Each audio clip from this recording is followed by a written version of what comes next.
नमस्कार दोस्तों, स्वागत है इस वीडियो में। इसमें हम जानेंगे कि वायु और वायु हमारे चारों ओर है। यह कक्षा 6 के चैप्टर नंबर 11 है। तो आइए जानते हैं कि इस चैप्टर में एग्ज़ाम की दृष्टि से क्या क्या महत्वपूर्ण है। वैसे अगर बताऊं तो ऐसा कुछ नहीं है, लेकिन जो भी चीज़ें आपको पता रहनी चाहिए, आइए उसके बारे में चर्चा करते हैं। वायु वायु क्या होती है, जिसे हम अनुभव करते हैं, जो शीतलता प्रदान करती है, लेकिन हम इसे देख नहीं सकते।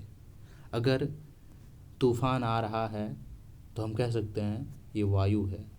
अगर कपड़े सूख रहे हैं या कपड़े हिलडुल रहे हैं, पत्तियां गिर रही हैं, उड़ रही हैं, तो कह सकते हैं कि वायु है। वायु जब तेज गति से चलती है तो उसे हम तूफान कहते हैं, और कभी कभी यह पेड़ों को भी उखाड़ लेती है, और कभी कभी तो छत के ऊपर के जो भाग होते हैं उसे भी लेके उड़ा जाती है। तो इसमें इतनी शक्तियां हैं, फिर भी हम इसे नहीं देख सकते हैं। ये ठीक वैसे ही है जैसे कि भगवान और वायुदेव। आपको पता होगा कि हमारे हिंदू धर्म में वायु को देवता माना जाता है, तो इसी से आप कुछ रिलेट कर सकते हैं। खैर, आइए हम इस चैप्टर में पढ़ते हैं कि क्या क्या एग्ज़ाम की दृष्टि से इम्पोर्टेंट है। जैसे कि यहाँ पे ये फिरकी दिखाया जा रहा है। ये फिरकी क्या होता है, जो हवा की उपस्थिति में अपने आप को घुमाने लगती है इस तरह से। इसे हम क्या बोलते हैं, फिरकी। ये बाज़ार में रंग बिरंगे मिल जाते हैं। उसके बाद कई बार आप देखे होंगे कि पुराने समय में जो जीप चलता था, जीप, उसके ऊपर में लगा रहता था इस टाइप से, कभी बत्तख, कभी कुछ बनाया चिड़िया, और वो ये घूमते रहता था। कई बार तो ऐसे भी बना रहता था, एक इधर से ऐसे, और ये भी घूम रहा है। ये सब क्या है, ये बात सूचक है कि हवा की जो स्पीड है वो कितनी है, या फिर आप जो जा रहे हैं वो कितने स्पीड से चल रहे हैं। यह उस दिशा में रुक जाता है जिसमें उस स्थान पर वायु चल रही होती है। जैसे कि यहाँ पे आप देख सकते हैं कि एक खाली बोतल से प्रयोग किया जा रहा है कि उसमें वायु है कि नहीं। तो उसे जब पानी के अंदर इस तरह सीधे डुबाया गया तो कुछ हलचल नहीं हुई, लेकिन उसे जब थोड़ा टेढ़ा किया गया तो इसमें जो हवा थी वो आप बुलबुले के फॉर्म में ऊपर निकलने लग गए और इसके अंदर पानी समाहित होने लग गया। उसी तरह पर्वतारोही या पर्वतारोही अपने साथ ऑक्सीजन का सिलेंडर ले जाते हैं, क्योंकि जैसे जैसे हम धरातल से ऊपर पहुंचते जाते हैं वायु की मात्रा क्या होती है, कम होती जाती है। ठीक है। और जैसे जैसे हम वायुमंडल में पृथ्वी के तल पे आते हैं तो वायु की जो सघनता है वो बढ़ जाती है, और ऐसा कहा जाता है कि सबसे ज़्यादा जो ऑक्सीजन है वो क्या है, पृथ्वी के धरातल पे। नाइट्रोजन से भी ज़्यादा कहाँ है, पृथ्वी के धरातल पे। अगर ओवरऑल नाइट्रोजन की बात करें तो पूरे वायुमंडल में सबसे ज़्यादा नाइट्रोजन है, लेकिन धरातल पे सबसे ज़्यादा ऑक्सीजन है। वायु किससे बनी है? तो 18वीं शताब्दी तक लोग ये सोचते थे कि वायु केवल एक ही पदार्थ है, और लेकिन प्रयोग से यह सिद्ध हो गया कि वास्तव में ऐसा नहीं है। वायु क्या है, अनेक गैसों का एक मिश्रण है। और यह मिश्रण किस प्रकार का है, तो आइए एक एक करके इस मिश्रण के कुछ अवयव के बारे में जानते हैं। तो वायुमंडल, जो कि पृथ्वी की एक ऊपरी आवरण है, कह सकते हैं कि पतली परत से घिरी हुई है पृथ्वी, जिसके ऊपर जो वायु है वो कई किलोमीटर ऊपर तक फैला हुआ है, जिसे हम वायुमंडल कहते हैं। उसमें जो वायु है वो कई चीज़ों से मिलकर के बना है, जैसे कि जलवाष्प। आपने पहले भी पढ़ा होगा कि वायु में जलवाष्प विद्यमान होती है। हमने यह देखा भी है कि जब वायु किसी ठंडे पृष्ठ के संपर्क में आती है तो इसमें उपस्थित जलवाष्प ठंडी होकर संघनित हो जाती हैं तथा जल की बूंदें ठंडे पृष्ठ पर दिखाई देती है। प्रकृति में जल चक्र के लिए वायु में जलवाष्प का उपस्थित होना क्या है, अनिवार्य है। और इस बात को हम मानते हैं कि ये जो जल चक्र होती है ये अनवरत एक प्रक्रिया है जो कि होती रहती है। तो कहीं ना कहीं जलवाष्प जो है उपस्थित है वायु में। दूसरी चीज़ें जो कि उपस्थित हैं वो है ऑक्सीजन, उसके बाद कार्बन डाइऑक्साइड, नाइट्रोजन, धूल और धुआं, ये सारी चीज़ें क्या है, वायु में उपस्थित हैं। आइए एक एक करके इसके बारे में जानते हैं। ऑक्सीजन। ऑक्सीजन के लिए आप यह एक क्रियाकलाप कर सकते हैं कि कांच का गिलास लेते हैं, एक जलती हुई मोमबत्ती को हम ढक देते हैं, और जलने के लिए ऑक्सीजन की ज़रूरत होती है और बुझाने के लिए कार्बन डाइऑक्साइड की। ये बात आप पहले ही जानते हैं। लेकिन होता यह है कि जब हम इस मोमबत्ती को ढक देते हैं तो थोड़ी देर तक तो ये जलती रहती है, क्योंकि ये कांच का गिलास है तो हम इधर से देख सकते हैं। लेकिन थोड़ी देर के बाद ये बुझ जाती है, क्योंकि उसके अंदर जो ऑक्सीजन था वो ख़त्म हो जाता है। तो इस तरह हम कह सकते हैं कि वायु में ऑक्सीजन भी है। उसके बाद हम आते हैं कार्बन डाइऑक्साइड। तो एक बंद कमरे में जब कोई पदार्थ जल रहा होता है तो शायद आपने घुटन महसूस की होगी। जैसे कि मान लीजिए कि एक घर है, छोटा सा कमरा है, बीच में आप आग लगा दिए, यानी कि घूर कर दिए। उसके बाद सब जो इसमें बैठा है सबका क्या होता है, दम घुटने लग जाता है।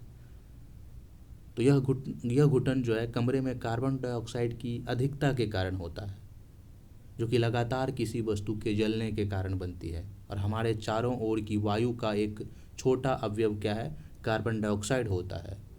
और यह सलाह दी जाती है कि फसल के अवशेष व सूखी पत्तियों को नहीं जलाना चाहिए, क्योंकि इससे वायु का क्या होता है, प्रदूषण होता है, वायु प्रदूषित हो जाती है। तो इससे यह भी पता चलता है कि वायु के अंदर कार्बन डाइऑक्साइड भी है और ऑक्सीजन भी। अब बात करते हैं नाइट्रोजन की। तो मोमबत्ती के बुझने के बाद भी क्या आपने यह देखा कि वायु का एक बड़ा भाग अब भी गिलास में बचा रहता है, और यह सूचित करता है कि वायु के कुछ अवयव जलने में सहायक नहीं होते, यानी कि कुछ ऐसे भी वायु में सम्मिलित हैं जो कि जलने में सहायता नहीं करते। वायु का एक बड़ा भाग नाइट्रोजन कहलाता है। उसके बाद है धूल और धुआं। ईंधन और पदार्थों के जलने से धुआं भी उत्पन्न होता है, और धुएं में कुछ गैस और सूक्ष्म धूलकण होते हैं जो कि प्रायः हानिकारक होते हैं। और इस कारण आप कारखानों में लंबी चिमनियां देखते हैं। ये चिमनियां क्या करता है, तो हानिकारक धुएं तथा गैसों को हमारी नाक से तो दूर ले जाती है, लेकिन आकाश में उड़ते हुए पक्षियों के बिल्कुल नज़दीक ले जाती है। तो वायु में धूल के कण सदैव उपस्थित ही रहते हैं। तो इससे साफ हो गया कि वायु के अंदर ये सारी चीज़ें रहती हैं। जैसे कि आप देखे होंगे कि चौराहे पे पुलिसकर्मी मुखौटा पहन के उसके बाद यहाँ पे यातायात को नियंत्रण दे रहे होते हैं। तो वो इसलिए क्योंकि ये जो धूलकण उड़ती रहती है, नाइट्रोजन, कार्बन डाइऑक्साइड, ये इसके शरीर के अंदर ना प्रवेश करे, नहीं तो कई सारे रोग उत्पन्न कर सकते हैं। उसी तरह धूलकण की बात करें तो ये जो प्रकाश दिख रहा है आपको यहाँ से यहाँ तक, ये धूलकण की वजह से ही दिख रहा है। अगर वायु में अगर धूलकण ना होता या इस कमरे में अगर धूलकण ना होता तो ये प्रकाश आपको नहीं दिखाई देता। यहाँ पे सीधे यहाँ और थोड़ा यहाँ दिखाई देता। तो इस तरह से हम कह सकते हैं कि वायु इन चीज़ों से मिलकर के बनी होती है। वायु की संरचना अगर देखें तो यहाँ पे नाइट्रोजन का जो भाग होता है वो सबसे ज़्यादा, उसके बाद ऑक्सीजन का, और उसके बाद कार्बन डाइऑक्साइड का, और जलवाष्प और दूसरी गैसें।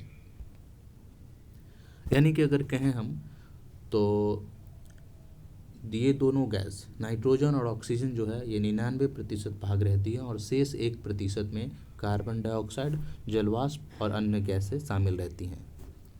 अब है कि पानी तथा मिट्टी में रहने वाले जीवों और पौधों को ऑक्सीजन कैसे मिल पाती है। आइए इसके बारे में चर्चा करते हैं।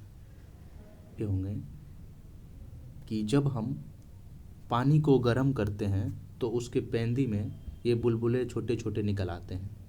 ये वही ऑक्सीजन है जो पानी में रहने वाले जीव अपने श्वसन के रूप में ग्रहण करते हैं। उसी तरह से मिट्टी के अंदर भी ऑक्सीजन पाया जाता है। इसके लिए आप क्या कर सकते हैं, तो एक गिलास पानी लीजिए और उस पानी के अंदर कहीं से एक मिट्टी का एक थोड़ा सा छोटा ढेला उठा कर इसमें डाल दीजिए।